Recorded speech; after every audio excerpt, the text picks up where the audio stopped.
Hi everyone, we're now in lesson 4, and for our topic this week, let's talk about the elements of art. Let's start. Art is the product or process of deliberately arranging items in a way that influences and affects one or more of the senses, emotions, and intellect. Elements of art are the building blocks used by artists to create a work of art. And there are 7 elements of art. Number 1, we have line. I know you are familiar with this. It refers to a mark that is made on a surface or outline. It is defined by a point moving in space. Line can be 2 or 3 dimensional, descriptive, implied, or abstract. And there are 5 main kinds of line. We have horizontal line. These are lines that run parallel to the ground. Vertical line, these are lines that move up and down. Diagonal line, these are lines that are slant. Curved line, these are lines that are changed direction gradually. And zigzag line, these are lines that are made by combining diagonal lines that change direction. These lines, when viewed in a work of art, create confusion. They suggest action and excitement. So here we have their vertical line, horizontal line, diagonal, curved, then zigzag line. Then let's go to shape. Shape has always 2 dimensions, length and as well as the width. It is represented as an enclosed area that is defined by color, value, space, texture, and form. When lines form together, they make flat shapes. Shape is the result of closed lines that are 2 dimensional and flat. Shapes can be geometric, such as squares or triangles, or they can be organic and not have defined parameters, and are more curved and abstract. Shapes in art can be used to control how the viewer perceives a piece. So take a look at the pictures, example pictures I shown to you. So these are shapes and that one. So you have here, it could be a square, could also be a triangle like that. Okay. This one could be a circle. Although this is also an example of space, okay? But what I am referring here is the shape itself, the circle. So the following are the categories of shapes. First, we have geometric shapes. These are also called regular shapes. These are the shapes that are easy to recognize and is used in math information also. Okay. And then we also have here organic. These are also called as free-form shapes. These are shapes that seem to follow no rules. So take a look at the example. You have the organic. We know that it is a shape, but we could not figure out the shape itself. Unlike the geometric shapes, we can identify if it is a triangle, a rectangle, a square, and etc. A cube, perhaps, and an oblong or what. Okay, so that is a geometric shapes. However, the organic shapes is different. So we call that one free-form shapes. So as shown in the example. Then we have positive shapes. It is the solid forms in a design and occupies positive space. However, the negative one is the space around the positive shape. So take a look at the example. So the 2 chairs, you have there the positive space, the one that we use when we sit down. So that's the solid form. So that is the positive. However, the outside, the legs, for instance, of the chair is called the negative space. Okay. Then we have static and dynamic shape. Okay. Static, it appears stable and resting. So based on the examples, the two drawings I have, you have their static, so they are tight, they're close, they're stable. However, the dynamic is not. It is like they're moving, and it also describes as they are active. Okay, so that's the difference between the two, static and dynamic. And then let's go now to the form, another element of art.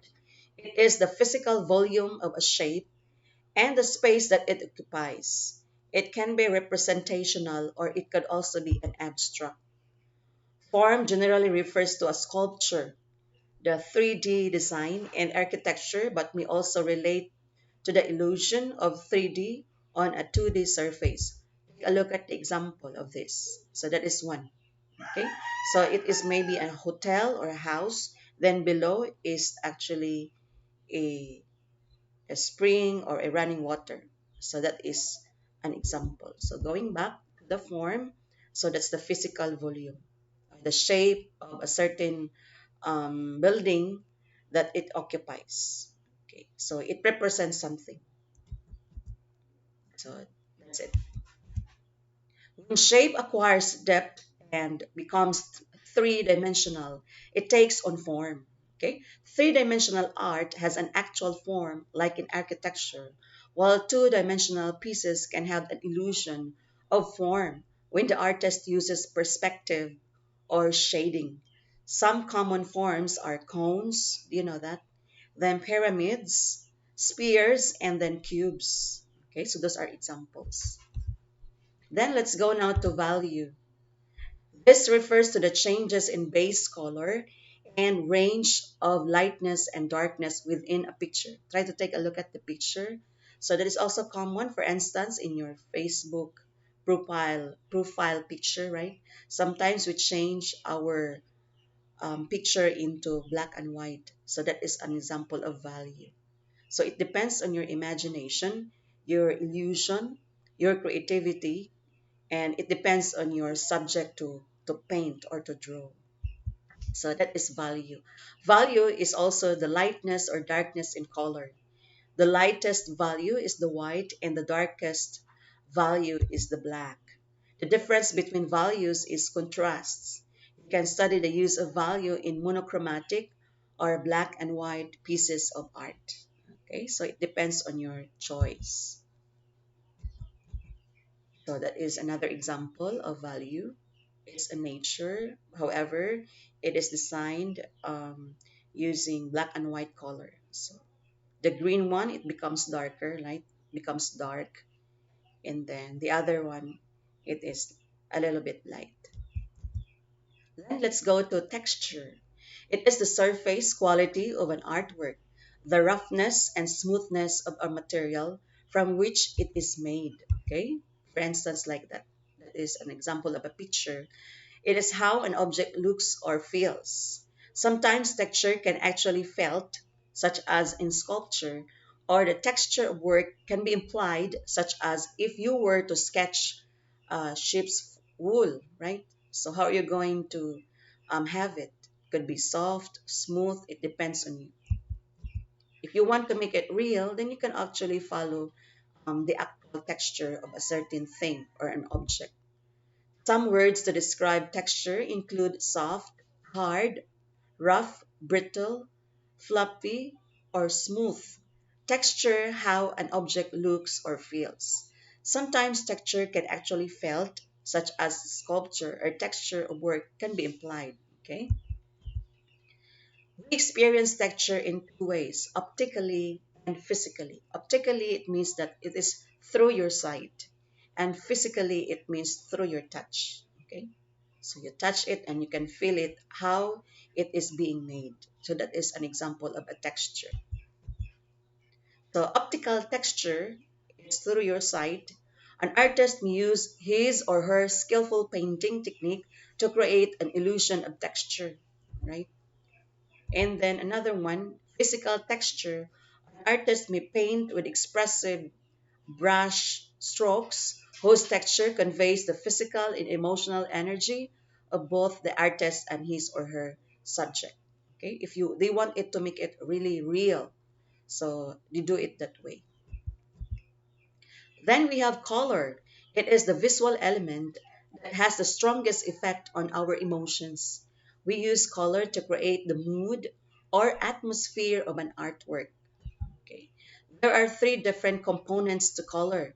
There is hue, which is the name we give to the color, like red, yellow, blue, and etc. Intensity, which refers to the vividness of the color. Intensity can also be referred to as saturation or the purity, and value, meaning how dark or light a color is. So that is the different components of a color. Okay. So again, it depends on your choice and your artistry. So take a look at the example. Color can be used symbolically or to produce a pattern or to show contrast in a piece. So take a look at the example, the heart, and then surrounded with different colors. So it depends on how we perceive the artistry of an artist. Space is the creation of visual perspective. Space gives an illusion of depth. It can also mean the way an artist uses the area within the picture plane. Real space is actually three-dimensional. Space in any area an artist creates for a specific purpose. Space can be positive or a negative space. So like that. So here, that is an example of a space. Positive space is an area occupied by an object or form. However, the negative is the area that runs between, through, and around or within objects. This includes your background, foreground, and middle ground. Okay. Space that can be manipulated in art based on how the artist uses the lines, the shape, form, and color. So let's always remember artists manipulate these seven elements, mix them in with principles of design, and compose a piece of art. Not every work of art contains every one of these elements, but at least two are always present. And also, remember a sculpture by default has to have both form and space in sculpture because these elements are three-dimensional. They can also be made to appear in two-dimensional works through the use of perspective and shading. Art would be sunk without line, sometimes known as a moving point. While line isn't something found in nature, it is absolutely essential as a concept to depicting objects and symbols and defining shapes. Texture is another element, like form or space, that can be real. Color is often the whole point for people who are visual learners and thinkers. The elements of art are important. Why?